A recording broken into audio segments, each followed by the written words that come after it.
Welcome back to Bear Cave Watch Reviews.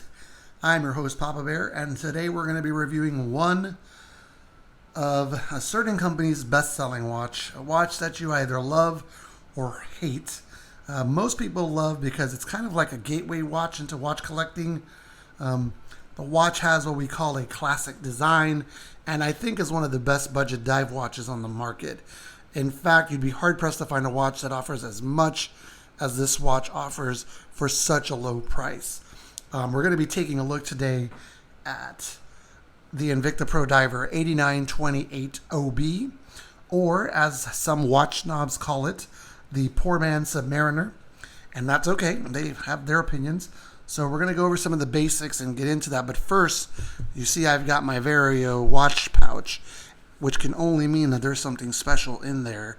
And it's not for this video, but it will be coming out very, very soon. I decided I'm going to use this for all my special videos when I have something that I really want to review. So anyway, we're going to be doing that one some other time. So let's go ahead and get into the yellow box.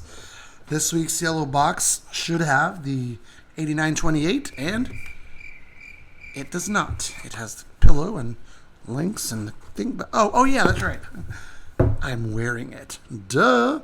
So this is the Invicta Pro Diver 8928, and we're going to be going over it today. So let's get into some of these basics.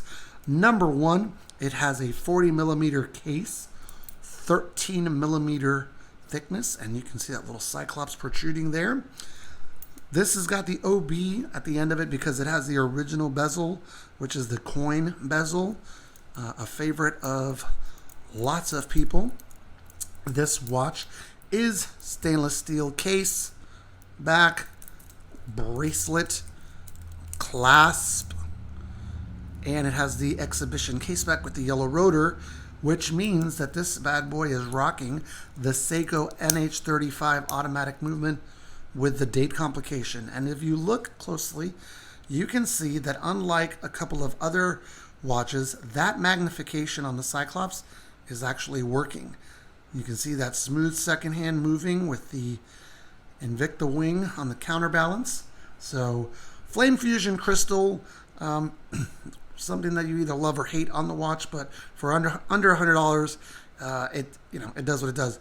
Beautiful sunburst blue. The Invicta blue on this watch is just great, and we'll get some pictures outside just to show you how beautiful it looks.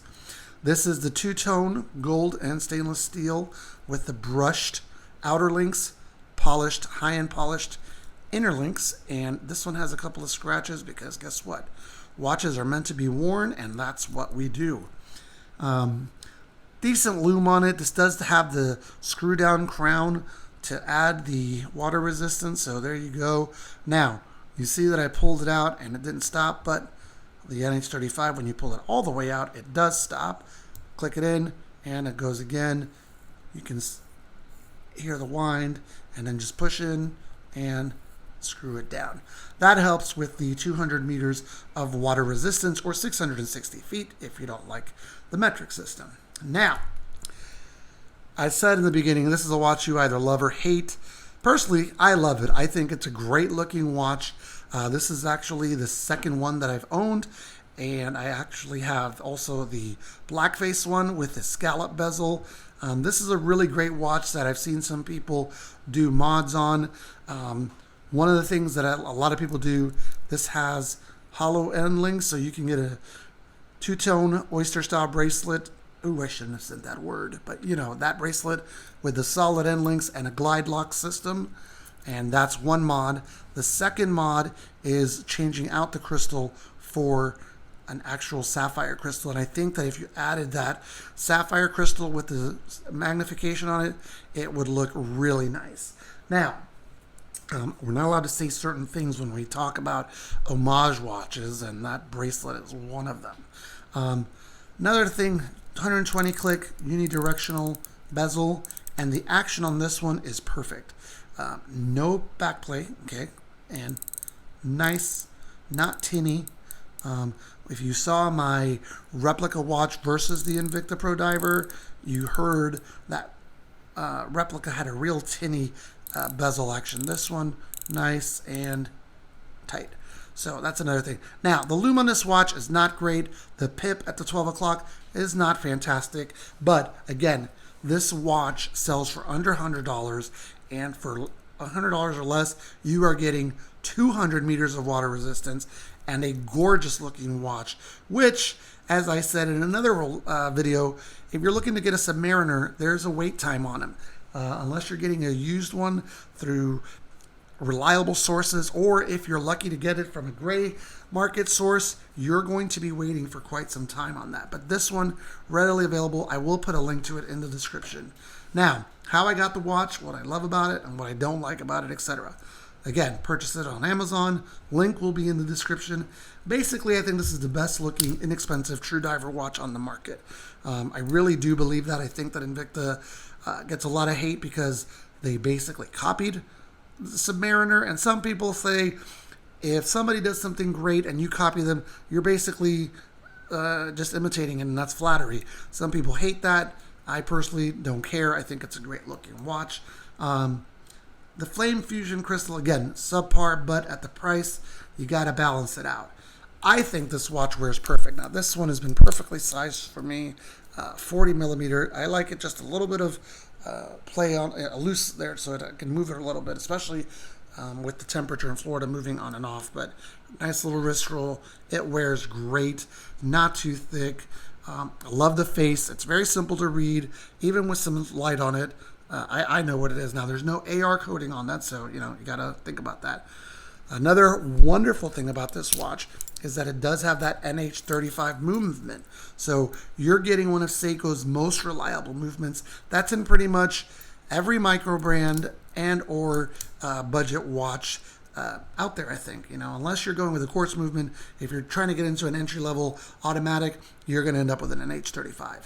So again, great looking watch, classic, dare I say, Submariner look, and it's a great introductory watch. Now, is it perfect? No, it's not. But you get you get a lot for what you're paying. And again, like I said, people love it or hate it. Most modest people love it, and most watch snobs, they hate it, and that's life. And I understand that, and to each their own. Okay.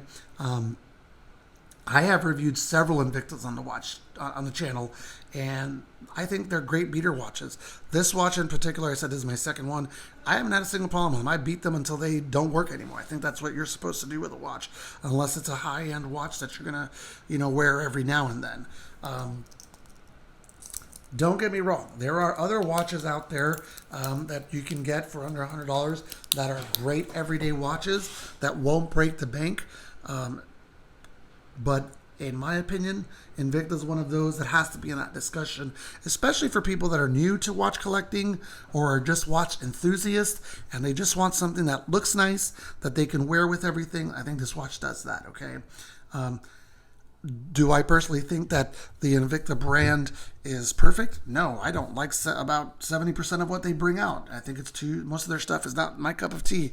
But that's, not for me to judge. If you want it and you like it, I've said this 100 billion times. If you like it and it's not going to get you broke, enjoy the watch. So this one in particular is going to be the second watch that I'm going to give my Bear Cave seal of approval to, just because I think this is a great watch overall. Love the look, love the price, and I think it's fantastic. So as always, thank you for watching, and remember, if you enjoyed the video, give it a thumbs up, drop me a comment, let me know what you liked, what you didn't like. If you disagree with me, that's fine. And one more thing, share this video and the channel with some of your friends so that the channel can continue to grow and I can continue to bring you some pretty good content. And see you next time.